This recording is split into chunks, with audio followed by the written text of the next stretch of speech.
Front raises. So front రైజెస్ని చాలామంది ఇలా చేస్తూ ఉంటారు అండ్ ఆల్సో రిస్ట్ని డౌన్ చేసి చేస్తుంటారు. బట్ మీరు ఏది చేసినా ప్రాపర్ టెక్నిక్ యూస్ చేయండి. సో మీరు స్వింగ్ అవ్వకూడదు. ఫస్ట్ థింగ్, ఇలా స్వింగ్ అవ్వకూడదు. Just your shoulders, your arms should move. Just ఒక లైనప్లో వెళ్ళాలన్నమాట. మీరు బాడీని స్వింగ్ చేస్తే ఉపయోగం ఏముంది?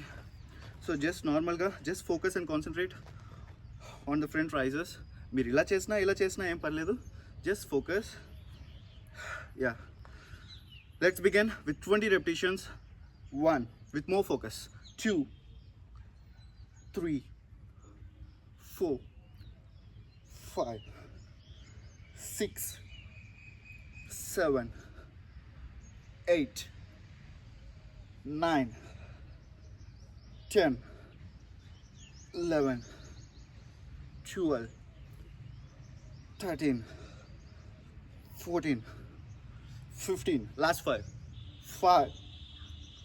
4, 3, 2, 1.